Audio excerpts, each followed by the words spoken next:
you're a customer and you're giving feedback to a company, and then 1 year down the line, you're actually seeing that getting implemented. You are definitely going to go and tell 10 people about it, saying that, these guys listen. Whatever feedback we give them, they take it and they take action on it. And that will bring more customers to you. Yeah. So it's very simple framework, but sorry to say, majority of the companies don't practice it, right? And it's very, so you might think this is a very theoretical model. This is good for MBA school, good for textbooks, but I'll give you some facts and figures of what was the impact of this. Yeah. And this is all for real. So before I go into the facts and figures, how did we actually implement it? Very simple. We followed the good old PDCA model.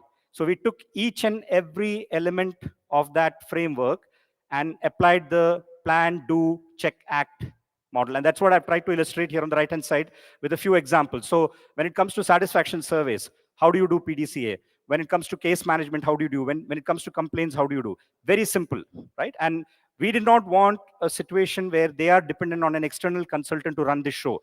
We wanted to make it so easy for them that once we move out, they are actually able to sustain it on their own. So all this execution and sustenance was done by their own internal teams, as you can see here on the left-hand side. Yeah, we had no role to play in it. We just created the model. We taught them how to use it. We monitored it for a few months to make sure that they are following it and it is effective and it is getting them the right results, and then we moved out. Yeah. Now coming to the proof of the pudding. These are real numbers. And as you can see, this is nothing but net promoter score. If you're familiar with it, these are the 3 elements of the net promoter score. If you see on all the 3 dimensions, the performance has improved. So this is the direct impact of that framework. And it's all about customer service, right? It's nothing about marketing, nothing about pushing products, nothing about pricing. It's plain and simple customer experience. Some more numbers, statistics for you. And I'll come to the 500 million dirhams a little later. But before that, I want to draw your attention to the figures that are there on the top. So if you see here, because of this framework, something as simple as the response rate in satisfaction surveys shot up.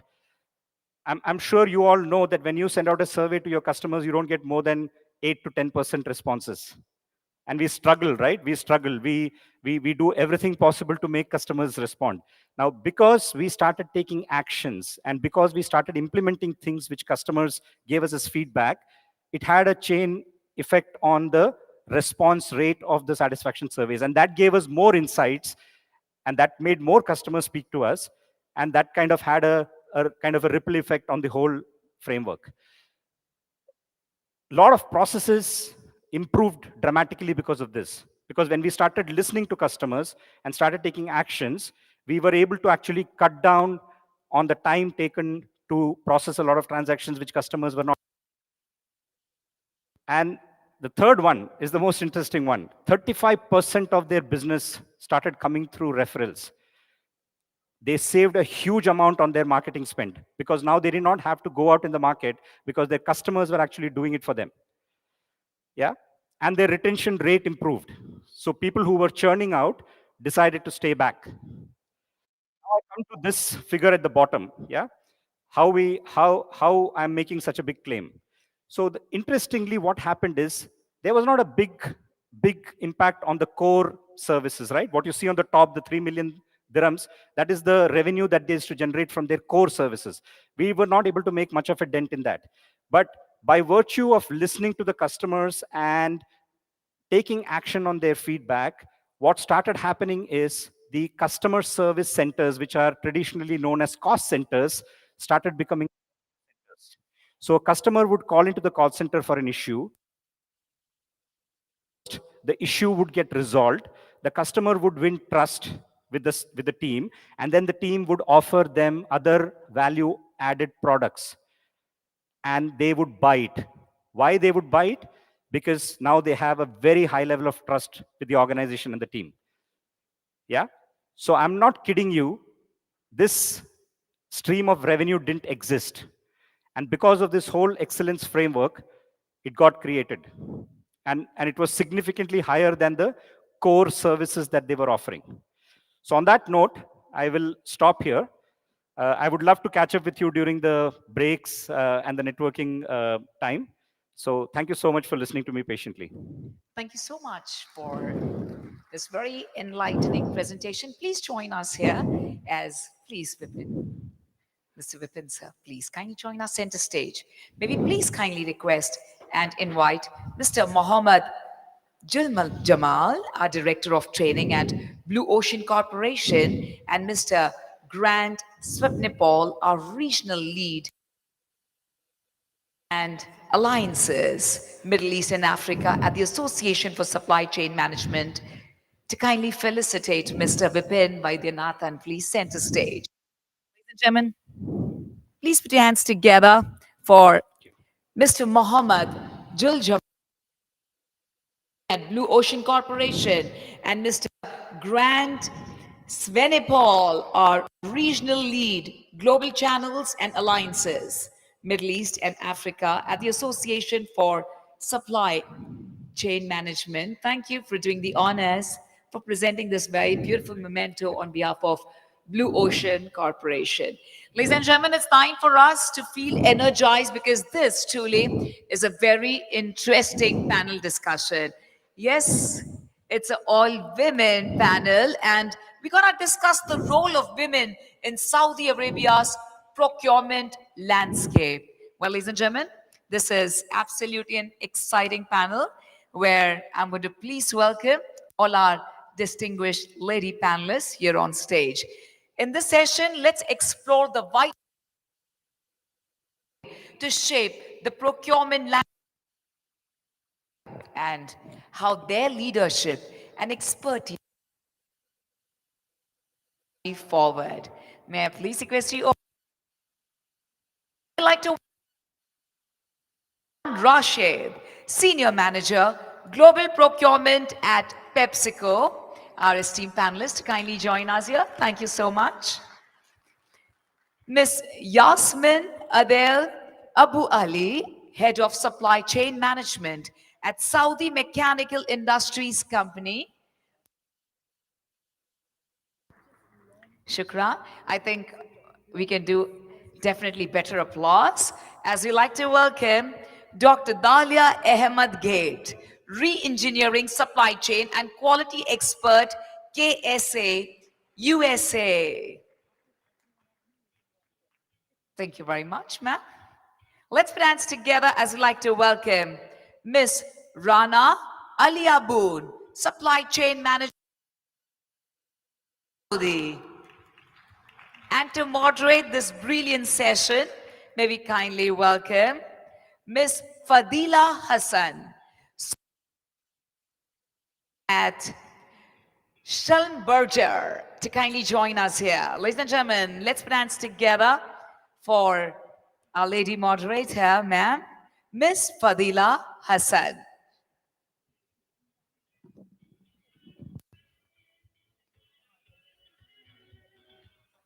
This is truly inspiring. The world is gonna witness this. Ladies and gentlemen, the role of women in Saudi Arabia's procurement landscape. Thank you at the console. You gave us nice music too. Thank you.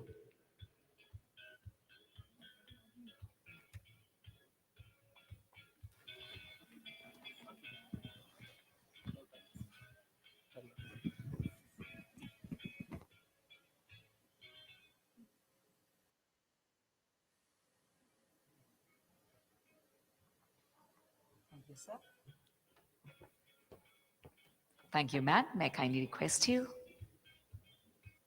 Thank you very much.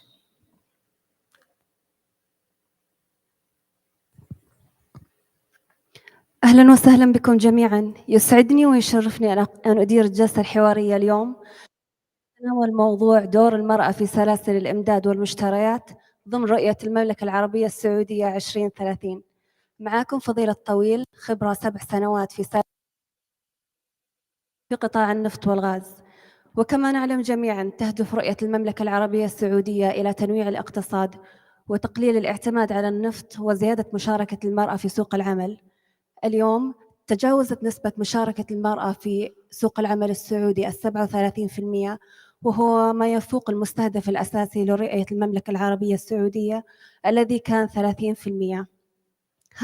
هذا التطور الكبير والإنجاز الكبير يعكس مدى التقدم في تمكين المرأة وتعزيز دورها في التنمية الاقتصادية والاجتماعية.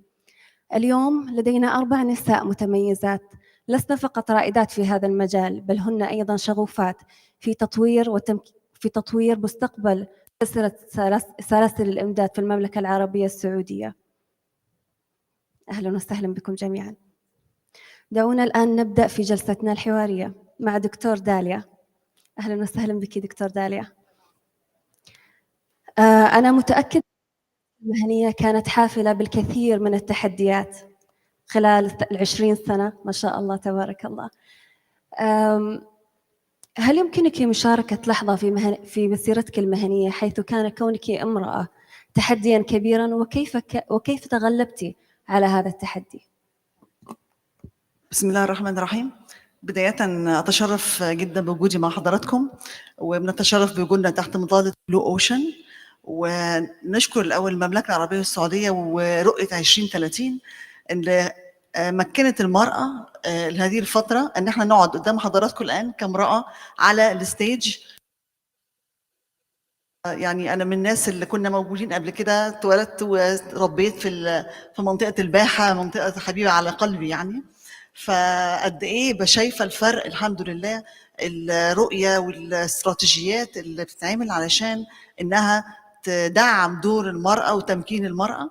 واحنا الحمد لله الآن 5 سيدات قدام حضراتكم، الحمد لله يعني نموذج للمرأة الناجحة في المملكة في كل المجالات.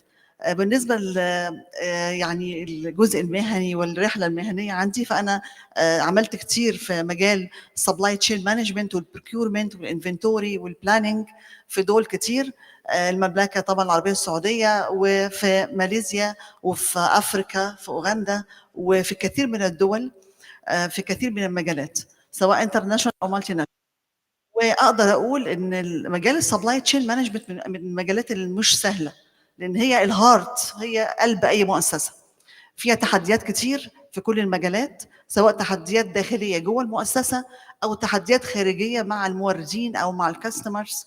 فبالتالي هذه التحديات بتكون مضاعفه لو المراه هي اللي اشتغلت في مجال السبلاي تشين مانجمنت.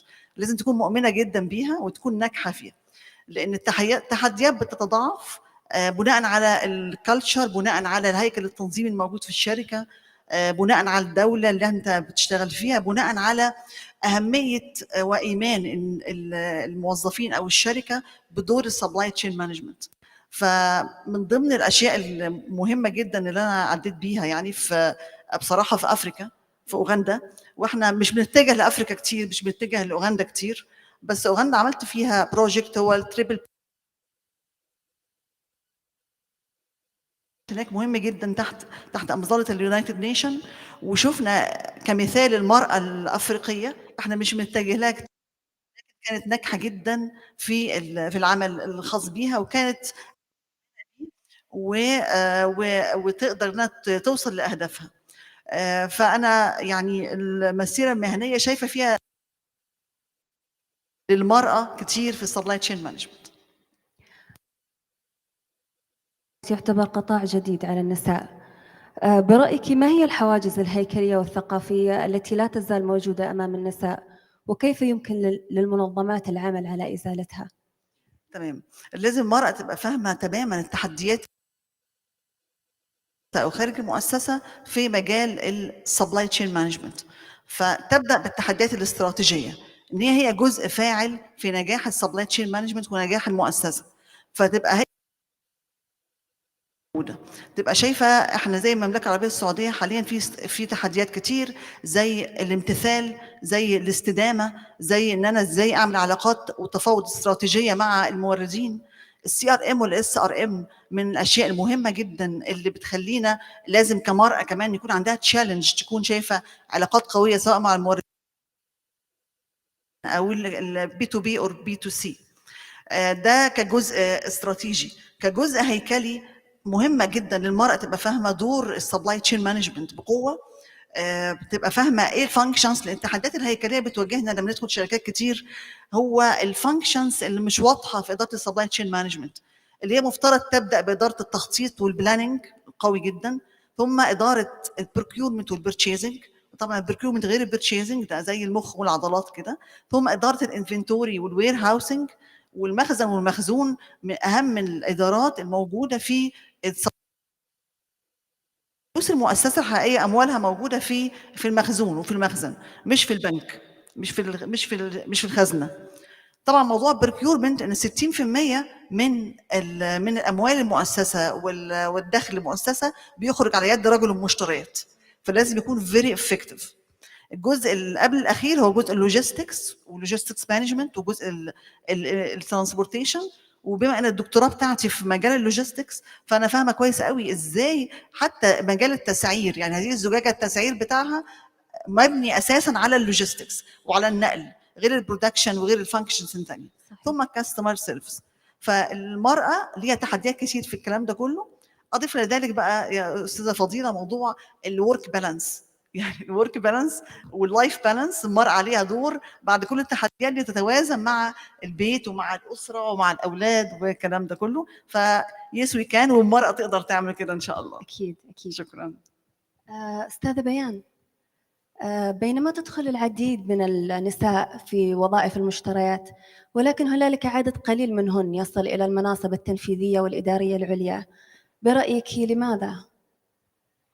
Well, good morning, everyone. It's a pleasure to speak in our Arabic language and conferences, which we are not used to do. So, صباح الخير. الدولة أعطت كثير من المجال والتمكين للمرأة من بعد 2030 فيجن، حتى إننا وصلنا للفضاء. بس إذا نحن نتكلم عن الشركات، فنحن نفتقر إلى وجود القدوات للجيل الجديد. إذا نحن وظفنا عدد كبير من النساء، فتلقى العدد يتقلص كل ما نحن زدنا في الليفلز شوية. إذا نحن بدأنا في entry level، حتلقى يمكن 15 فتاة، تطلع على الليفل اللي بعده حتلقى أقل أقل أقل، إلى ما نوصل إلى الupper levels حتلقى عدد قليل جدا مقارنة بأعداد الرجال. الفكرة في مجال المشتريات، التعامل مع الموردين، التعامل مع internal stakeholders، هي skills موجودة سواء كانت عند الرجال أو عند النساء. أنا ضد أنه يكون في تساوي بين الرجل والمرأة، من ناحية الأولويات ومن ناحية الناحية الفسيولوجية، من الناحية الجسدية، بس من الناحية العقلية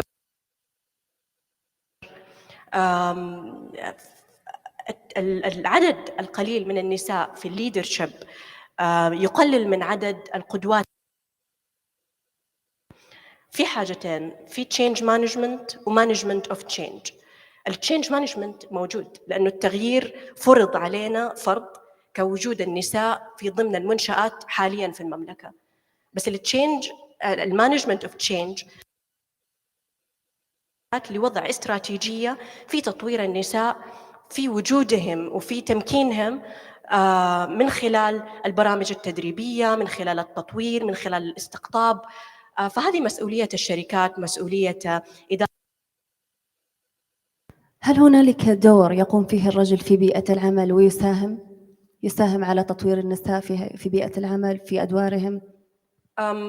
الرجل نصف المجتمع. بأن المرأة تستطيع هذه كافية بأن نحن من الناحية العلمية والفكرية، التشجيع في التنوع والشمول، موظفي الموارد البشرية عليهم بالدعم في استقطاب عدد من النساء في جميع المجالات الممكنة، خاصة في المشتريات والتعاملات الخارجية. يتطلب اتخاذ خطوات والسياسات المتبعة، تطوير البرامج التوظيفية المستهدفة ونشرها في الجامعات. كثير من بتصير مكاتب التوظيف بتصير مثلا في جامعة نورة، معروف أنه هي جامعة نسائية. ليش؟ لأنه نبغى نحن هذا الجزء يتطور من ناحية التوظيف للنساء أو الفتيات الفريش جراد. نبغى نستغل الطاقة الموجودة حاليا ونستغل الفرص الموجودة حاليا. وأتوقع أنه زي ما قالت دكتورة داليا work life balance، بعد كوفيد أثبتنا أنه نحن نستطيع أن نعمل سواء في داخل المكتب أو خارج المكتب. الأوتبوتس، how to measure الأوتبوتس للموظفين ما هي بعدد ساعات العمل اللي أنت موجود فيها قاعد على المكتب بتسوي وظيفتك، بالذات إذا كانت وظيفتك تعتمد على الكوميونيكيشن سكيلز. حاليا أنت تقدر تسوي ميتينج مع واحد موجود في US، إنك أنت تسوي شغلك من البيت 1 or 2 times per week مثلاً، وكثير من الشركات قاعد تشجع هذا النظام. هذا يساعد المرأة بشكل كبير إنها تكون أسرة، تعتني بالأطفال وتؤدي عملها على أكمل وجه. شكرا لك جزيلا. ياسمين، احنا الحين في عالم متطور في التكنولوجيا، مع ظهور تقنيات المشتريات الرقمية، هل ترين فرصة للنساء في قيادة هذا التحول؟ السلام عليكم. Good morning everyone. أكيد في ظل التحول الرقمي السريع اللي بيشهده العالم الآن، أصبح من الضروري للمؤسسات والشركات تبني التقنيات الحديثة لتحسين كفاءة وفعالية عمليات المشتريات، لتحويلها من المشتريات التقليدية للعمليات رقمية متطورة. التحول الرقمي في المشتريات للمؤسسات بيتيح متغيرة وتحديد الاتجاهات الناشئة والاستفادة من الفرص الجديدة.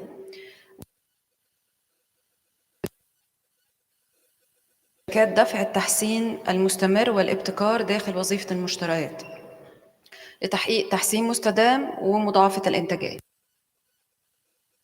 للنساء لتطويرها. بالتأكيد التحول الرقمي في مجال المشتريات هو مش مجرد كلمة طنانة، ولكن هو ضرورة استراتيجية للنساء اللي بتتطلع للازدهار في العصر الرقمي الحالي، ومن خلال التغلب على التحديات والاستفادة من حلول المشتريات الرقمية المتقدمة وتبني التغيير. فلابد من العمل على اكتساب مهارات عملية في استخدام الأدوات الرقمية لتحليل البيانات، والعمل أيضاً على الاستفادة من تقنيات مثل الذكاء الاصطناعي والأتمتة لتحليل عملية المشتريات. ده بيكون بدءاً من إدارة المصادر والموردين حتى التفاوض على العقود ومعالجة الدفع. يساهم في تعزيز الكفاءة التشغيلية وزيادة الربحية ومواكبة. وأنصح النساء في مجال المشتريات العمل على تطوير مهارات أساسية زي تعلم مهارات التواصل الجيد، صفات القيادة مثل المبادرة، العمل الجماعي، تطوير مهارات البحث، تحليل البيانات. القيادة أيضاً ضرورية. طبعاً المهارات دي أساسية، عند دمجها معاً بتوفر أساساً قوياً للنساء لتحقيق النجاح والتفوق بإذن الله. كيف يمكن للمنظمات قياس نجاح جهودها في التنوع والشمول تحديداً داخل قطاع المشتريات؟ وما الذي عليهم فعله بشكل مختلف لضمان التقدم على المدى الطويل؟ أي مؤسسة أو شركة بتهتم بأداء الموظف والعوامل الحيوية اللي بتؤثر فيه ولا تؤثر على النوع، السن، الجنس، الجنسية. تحقيق النجاح في العمل لا ينظر لمثل هذه التفاصيل، فالأهم هو ما يمتلكه الموظف من خبرات ومهارات. تحقيق التنوع والشمولية عامل مؤثر في زيادة مستوى الإنتاجية، حيث أن الشركات اللي بتطبق مبدأ التنوع هي الأكثر استقطاباً لأصحاب الكفاءات والمواهب. في دراسة أجريت على مجموعة من الأشخاص اللي بيبحثون عن عمل أفادت بأن نسبة الذين يرغبون في العمل في شركات تتبنى التنوع والشمولية بلغت نسبة 55%. فبالتالي امتلاك قوة عاملة متنوعة يرفع من معدل الإنتاجية ومستوى الكفاءة في العمل، وده بدوره بينعكس على مستوى الأداء العام للشركات والمؤسسات. كما أن التنوع للموظفين داخل قطاع المشتريات بيساعد على تعزيز التعاون والتفاعل والمناقشة بينهم البعض. ده بيعمل على تعزيز الإبداع وينعكس بالإيجاب على إنجاز العمل بكفاءة أكبر. بالإضافة إنه بيقوي فريق من الحلول والأفكار المختلفة لحل المشكلات، وده بيحدث طبعا من خلال التفاعل بين الموظفين والاستفادة بين الخبرات والمهارات المختلفة. على سبيل المثال في جلسة مثلا العصف الذهني البرين ستورمينج لبرشيزنج كونتنجنسي بلان، ممكن يقدم فريق متكون من رجال ونساء رؤى مختلفة حول يساعد تبادل الأفكار لتطوير استراتيجيات شرائية. ولضمان التقدم على المدى الطويل يجب على الشركات والمؤسسات تطوير استراتيجيات شاملة للتنوع والشمول تشمل تحديد أهداف ومبادئ وممارسات مرتبطة بتحسين التنوع وتعزيز ثقافة الشمول. والطويل ينبغي أن تكون جزء من الخطة الاستراتيجية للشركة. بس أختم يعني الكلام إن وضع استراتيجية لتنوع الموظفين وشمولهم بيعزز الإبداع والابتكار من خلال الجمع بين وجهات نظر مختلفة ومتنوعة، بتمكن الشركة من الاستفادة من والخبرات اللي بتدفع للابتكار والقدرة على التكيف وفهم متغيرات السوق. شكرا. شكرا جزيلا لك يا ياسمين. نلاحظ أن سلاسل الإمداد تختلف في أنحاء العالم. أستاذة رنا، كيف تختلف دور النساء في هذا المجال حول العالم؟ وما هي الدروس المستفادة التي يمكننا أن نتعلمها من البلدان التي أحرزت تقدم أكبر في المساواة بين الجنسين؟ بسم الله. أولاً سعيدة بمشاركتي في هذا المؤتمر وأشكر الحضور جميعاً.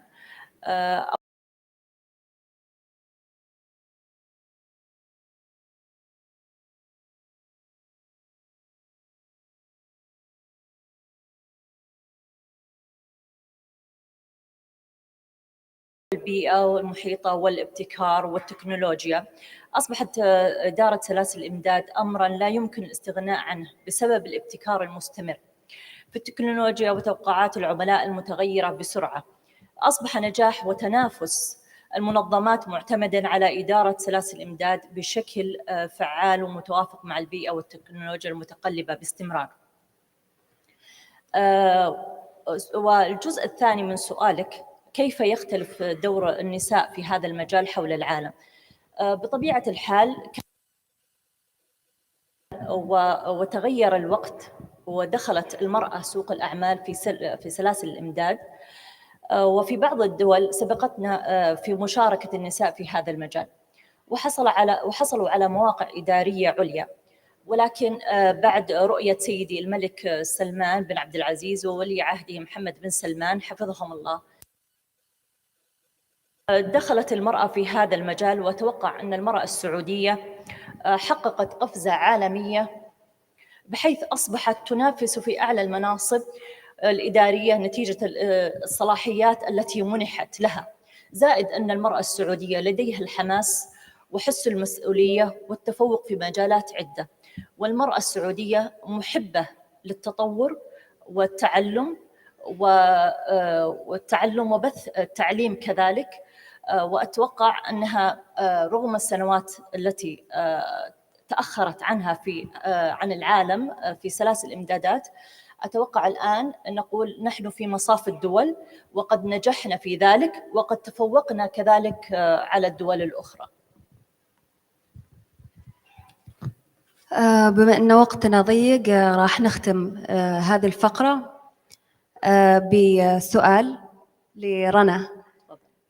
كيف يمكننا تشجيع المزيد من النساء الشابات في التفكير في المشتريات كمسار التي تقدميها للنساء الشابات التي يدخلن هذا المجال لبناء مسيرة مهنية ناجحة ومتميزة؟ النصيحة التي أقدمها للنساء التي يدخلن في مجال المشتريات، أوصيهن بالصبر ثم الصبر ثم الصبر. المجال المشتريات يواجه تحديات كبيرة وضغوطات كبيرة، ليس على المرأة فقط، كذلك على الرجل. وبما أن وجود المرأة لا أعتبره جديد، ولكن في أعلى المناصب الآن اتخذت، أتوقع أن الصبر هو حل لها في هذه الأمور. ثانياً الإصرار والعزيمة في أدائها وفي عملها، واكتساب المهارات الجديدة دائماً، لأن في هذا العلم علم متطور وسريع تطور، يجب عليها دائما اكتساب مهارات جديدة وتعزيزها بمهارات كذلك التواصل، لأن في هذا السبلاي تشين أو سلاسل الإمدادات والمشتريات تحتاج إلى تواصل عالي واتباع خطى النساء الناجحات في هذا المجال الذي سبقناها فيه، وضع خطة لتحديد الأولويات وتحديد أهدافها المهنية، كذلك وهذا أشيد عليه كثيراً التغلب على التحديات بثقة عملها والاستمرارية بالعمل والتعلم، لأن التعلم تغذية راجعة، فكلما أعطت غيرها في هذا العلم قدمته ستجد من يعلمها الأفضل. وأتمنى لكل النساء في العالم وخاصة في المملكة العربية السعودية والسعوديات بالمجال متمنية لهم تحقيق النجاحات، لأننا في رؤيتنا 2030 نطمح لقيادات أعلى في هذا المجال وتنافس مصافي الدول العالم. وشكرا لكم، وأتمنى أن تكون الخاتمة أحسنها إن شاء الله. شكرا لكم جميعا.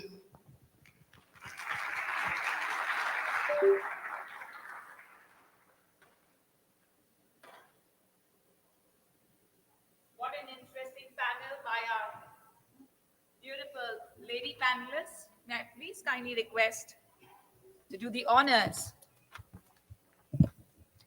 Miss Angeli Anthony, our Senior Manager of Training Operations at Blue Ocean Corporation, and Miss Ramya Pramod, Manager of Training Operations at Blue Ocean Corporation, to kindly join us here. Ladies and gentlemen, this truly is a very special session with all our beautiful ladies as our distinguished panelists. May we please have a standing applause for all our distinguished panelists, all our women panelists. May I kindly request you all to kindly rise and put your hands together, as I'm going to please request forward Miss Bayan Rashid, Senior Manager, Global Procurement at PepsiCo. We're going to have the group photo up. So, ma'am.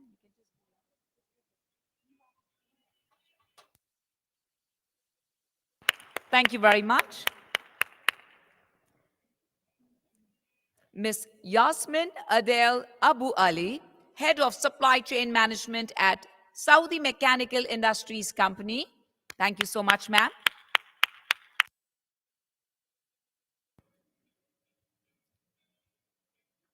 Dr. Dalia Ahmed Gate, Re-engineering, Supply Chain and Quality Expert, KSA, USA.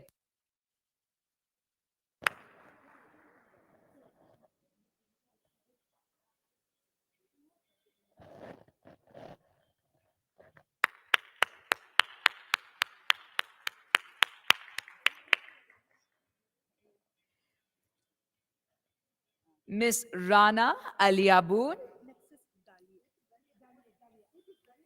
Oh, okay, sure. So can we have the same picture on screen?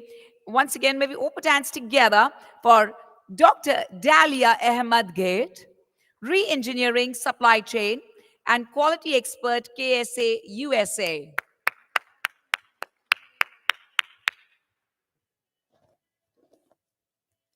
Ms. Rana Aliaboon, Supply Chain Manager at Gulf, Saudi.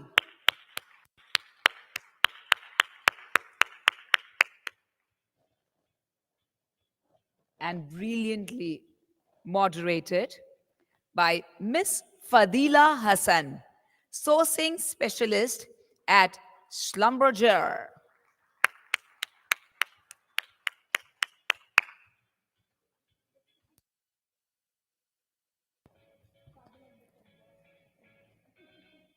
A lovely group picture. There must be definitely a special round of applause, ladies and gentlemen, if not a standing ovation for our very dynamic ladies. Everyone, please put your hands together for all the beautiful ladies.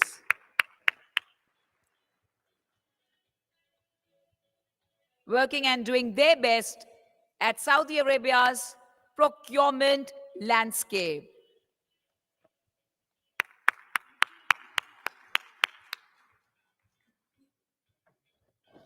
Shukran.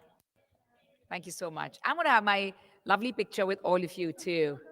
That's the very impressive table out there. Thank you so much. Ladies and gentlemen, let's go ahead with the case study and us his experience and his case. Mr. Grant Svenipol. We have a highly anticipated case study. Grant, the regional lead for global channels and alliances, Middle East and Africa at the Association for Supply Chain Management, ASCM. Mr. Grant will be sharing his planning efficiency in the oil and gas sector. This session focused on improving planning processes through strategic supply chain optimization. Please join me, ladies and gentlemen, in welcoming Mr. Grant Svenipol to the stage.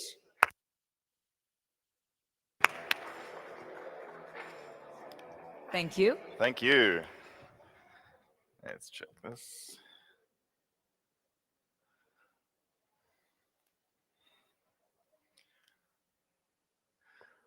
Okay, well, while that's coming on, good morning, everyone. Thank you so much for allowing me the opportunity to talk about this, what I consider a very interesting case study. Now, you will be very familiar with the oil and gas industry, of course. In fact, you're working on diversifying away from the oil and gas industry, but it's been very important to date. So I'd like to present today a case study that ASCM worked on with an organization called Petrobras. Petrobras is based in Brazil. It's a little bit like the Aramco of Brazil, not quite as big, but still a very big organization. And in one part of time, it was actually one of the biggest companies in the world. So I'd like to just talk a little bit about the case study, what it entailed, and what the outcome of this was as well. So it actually came from the starting point of a sustainability assessment that was done for this organization by ASCM. And sustainability is not just about the green stuff, it's also about the economic aspect and the social or the ethical aspect of sustainability as well. So within that assessment, part of the economic aspect of that was to look at where were there inefficiencies in processes within this organization. And one of the areas that came out very strongly was the area of planning, or the area of sales and operations planning more specifically. What we see happen very often in organizations is we don't really distinguish that well between sales and operations planning and sales and operations execution. Usually those things just mold into each other, right? We're just placing orders, we're waiting for the order to come in, we're expediting what we need, etc. So what we tried to do in this case study is really to distinguish, first of all, those concepts, and also to look at ways in which they could be more efficient within the processes that they're following. So just to talk a little bit about the background of Petrobras and the organization, and also what we did in the case study, is it's a Brazilian oil and gas multinational company, a very complex supply chain as well. And you'll be familiar again with the case study for oil and gas specifically. The goal was to reduce cost, to enhance the efficiency, and also to improve the sustainability overall, right? Just to remain competitive. One of the objectives of the case, or of the project, was to also implement supply chain best practice. So we use a methodology called SCORE, which stands for the Supply Chain Operations Reference. And why this framework was chosen is because this framework offers organizations an ability to look at the interconnectedness between performance or metrics, supply chain processes, supply chain practices, and even the skills and people side of the supply chain as well. So all these elements need to come together in a very coordinated way to enable us to achieve the goals we need to within the organization.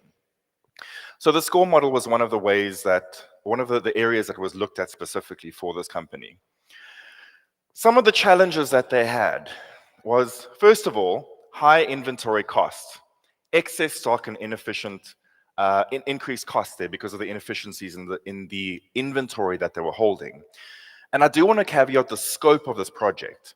It was specifically focused on MRO, or maintenance, repair, and operations.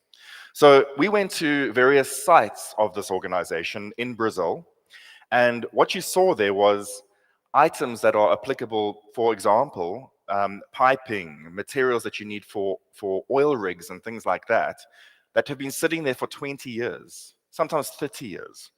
And if you look at this from an operational perspective, how much stock did we have available for future demand?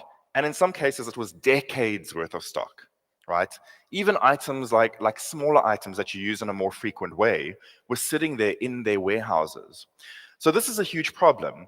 The other thing that often organizations do or do not do is measure the cost of holding inventory. We know the value of the inventory. Oh, we're sitting with $20 million worth of inventory. But what is the cost of holding that? And that was not visible to this organization in a really good way. How many pallet positions are we keeping? What's the cost of the opportunity cost of holding that inventory? What are the secondary costs associated with that as well? The cost of the risk, the insurance, all those kind of components. And companies, in my experience, are not always very good at understanding those things, right? So that was one of the problems that we had. The other was forecasting issues. An interesting thing around MRO is you have planned and unplanned maintenance. So when we have planned maintenance, that's like having a perfect demand scenario. And what do we do with safety stock? Safety stock is there in case of variability of demand or variability of supply. But if you don't have the variability, why do we need to hold so much additional stock? We can handle placing the order when we know that planned maintenance is going to be coming up. So this is one of the areas that actually had a huge value add for this organization, is looking at the planned versus unplanned maintenance and the schedule around inventory that we need for that. So this is a very interesting part of this case study. The other thing was fragmented operations. So just lack of cohesion on the process, specifically around planning. So when we look at planning, it was like planning is done, and then we put it in the system, and then it like doesn't have any relation to what we do executionally. And this happens a lot in many organizations. You don't just have one number that's driving, the demand number that's driving a supply or an inventory or procurement process. It's like planning does their stuff, we look at it, and then somebody else in the factory does something else. You know what I'm talking about. Happens a lot. So this was a very clear gap that this organization had. The other challenge that they had was environmental regulations. So the need for waste reduction, regulatory compliance, and those kinds of things as well when it came to excess inventory and write-offs and those kinds of things. So what were the strategic actions that Petrobras put in place to solve these problems?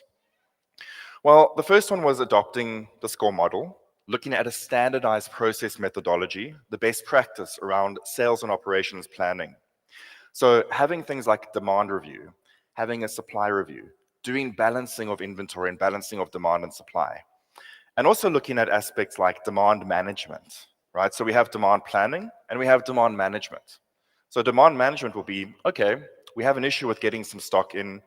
We have a change that's happened recently with our demand. How do we handle those, and how do we shape the demand, if we can, to satisfy those risks? But you can only do that if you have forward visibility of what's going to happen or what we anticipate. It's too late when the stock is needed. It's too late when that unplanned maintenance is happening and we need to provide products into that supply chain or into that oil rig, for example. So the other is looking at just the optimized inventory management. So reducing the stock levels and holding, decreasing the holding costs for that. Decreasing the holding cost is a function of having the right inventory at the right place. Inventory policy is a very good talking point around this. So many organizations put blanket approaches on their inventory. Let's just hold 6 months worth of stock on everything, or 3 months worth of stock. Or it's a financial directive. We need to have this many million of that and no more. But what we looked at here was a very specific operational requirement. how many days cover or months cover, in this case it's a very long supply chain, months, even years sometimes, do we need per SKU? So looking at that nuanced level, you can immediately shave off a huge amount of unnecessary stock that you maybe don't need. And in some cases, increase stock levels for certain strategic items. So this is a very important topic. Then upgraded technology as well, and workforce training. So training the workforce on principles for supply chain management, for planning, getting them up to speed with what the best practice is. This goes hand in hand. Some of the key improvements that came out of this project was, first of all, obviously an inventory cost reduction. So you'll see in the next slide, we reduced the inventory levels significantly, canceled PRs and purchase orders that were in place that weren't needed any longer. But also at the same time, having more visibility of what the cost of holding that inventory was, and then reducing those numbers as well. Also improved forecast accuracy. So part of this comes from the planned versus unplanned maintenance.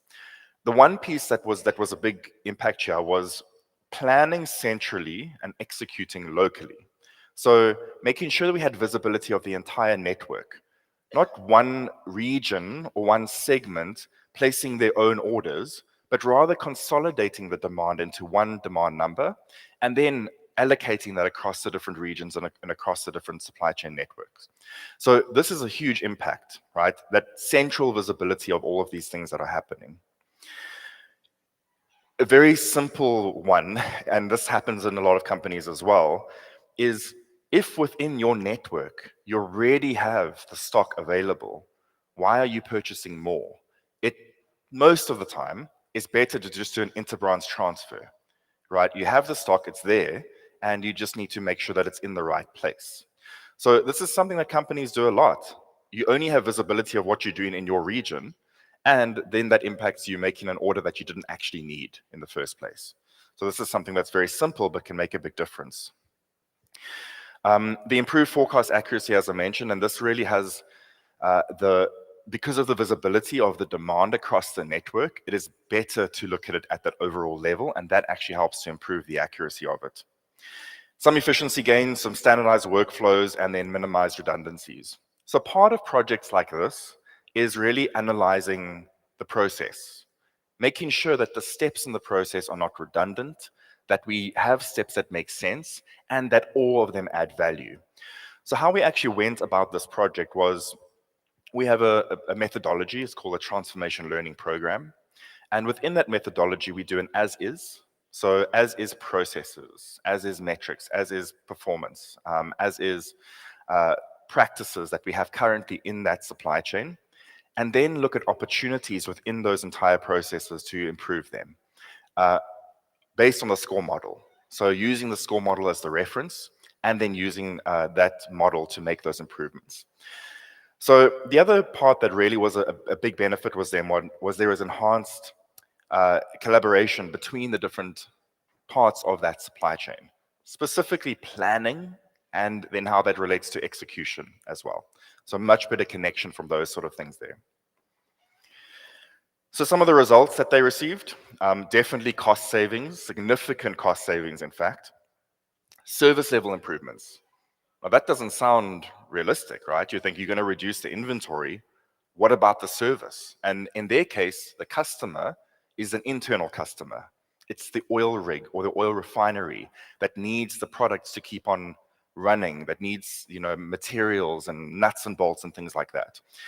Even despite that there was less inventory, there was actually an improvement in the service level as well. So this is a great result. There were also sustainability achievements too. So this organization started to measure their sustainability impact. And because of regulations and also just the need to be more sustainable, they started to look at the impact of the waste that was generated through inefficient procurement practices. Things like packaging, right? How much cardboard and plastic and things like that do we throw away? Utilization of water and those kinds of things. So even with this, there was better, as a result, better sustainability. And then resilience and scalability. So just being able to be more agile. You can imagine the stakes in this game. you need to make sure that that oil rig or that refinery is operating correctly and fully because of the amount of money that's invested in those and the amount of revenue that those things produce. So it's very important to be able to be resilient and turn the tap on when needed, and also to make sure we're not overburdening ourselves with cost at the same time. So some of the key results, there was a 25% reduction in total inventory. That's massive. There was a 34% reduction in excess inventory. So that's the inventory that we don't actually need. It's beyond the safety stock levels. And then a 40% reduction in the number of SKUs in the database. And that's because as part of the project, a SKU rationalization exercise was also determined. Why do we need 30 different options of the same item? So this is an example of where there was benefit as well. And then just a little bit of a testimonial here. So this was one of the inventory manager that works at Petrobras. He basically said we were like doctors analyzing what had happened in the supply chain, like a doctor analyzes a patient, right? And then making a call on what that ailment actually entails and what the resulting opportunity is to solve that problem, right? So this is what the take was for them. And then there's just an example of a process flow. So really this is talking about the demand coming in and then a certain criteria or parameters that were inputted to test whether we really need this inventory or not, right? So this is what was taken and added and continues to be used in the organization as well. And then finally, some of the impressive numbers. The number of purchase orders that were canceled was 134. And then the requisition orders that were canceled was 652, just based on the as-is state at that point in time. And that resulted in a reduction of $786 million that they would have purchased that they didn't really need. So this is a great result, a very interesting case study, and I'm really happy to say that they continue to see the value of this going forward. So thank you so much. If there's any questions, see me at the break. Thank you. Thank you very much, Mr. Grant. Thank you for sharing with us sustainability from the economic front and letting us know the importance and, of course, how do we go about and save, our own planet Earth, because there's no other place to go as of yet besides our planet Earth. Ladies and gentlemen, to do the honors for Mr. Grant, may I please kindly request Ms. Badla, our training consultant corporation, as well as Mr. Abdullah Thar Alotaibe, our training consultant also at Blue Ocean Corporation, to kindly join us here to felicitate Mr. Grant. Ladies and gentlemen, thank you for the round of applause. I'm going to put my hands together for everyone who's joined us here. You've been truly brilliant since early this morning. It's a day full of knowledge, and this truly day shall change our lives forever with the kind of knowledge that we're gaining. So thank you very much once again for the case study by Mr. Grant Svenepal. Thank you, sir. Ladies and gentlemen, we hope you're truly having a great experience here today. Blue Ocean Corporation has 8,500 plus Google reviews, and to share your experience about today's conference, please do kindly give us a review on Google. The International Procurement and Supply Chain Conference, Riyadh, is organized by Blue Ocean Corporation, the global leader in supply chain consulting, training, and conferences. This event is powered by Zoho, and we like to express our gratitude to our technology partner, One Platform, gold sponsor, Salam Aldar Real Estate, and our media partner, B4U Plus, for their valuable support in promoting our event and contributing to its success. Our special thanks to our knowledge partners, ASCM, Association for Supply Chain Management, IPSC, International Purchasing and Supply Chain Management Institute, CILT, Chartered Institute of Logistics and Transport, CIPS, Chartered Institute of Procurement and Supply, CMI, Chartered Management Institute, IATA, International Air Transport Association, PMI, Project Management Institute, APS, American Purchasing Society, ACI, American Certification Institute, and CompTIA, Computing Technology Industry Association. Ladies and gentlemen, we do have a photo booth outside. Please feel free to take your pictures and videos, and while posting them on LinkedIn, Instagram, Facebook, as well as other social media platforms, do remember to hashtag us. Hashtag IP, hashtag Blue Ocean Corporation. And your certificate of attendance will be sent to your registered email address. So please be sure to check your inbox. Now, this is gonna be our first beautiful break for Networking Cafe. A great opportunity for all of us to connect. As they always say, if you're not networking, you're not working. So let us truly connect with our fellow attendees and enjoy some refreshments as well. Additionally, for all those who are observing Zuhur, the time for Zuhur prayer, this is the time as well. We look forward to resuming at 12 this noon for the next panel discussion. So please make sure that you'll join us at 12 sharp as we look forward to seeing you back on time, just the way we did this morning at sharp 9 a.m. Thank you. Thank you, one and all.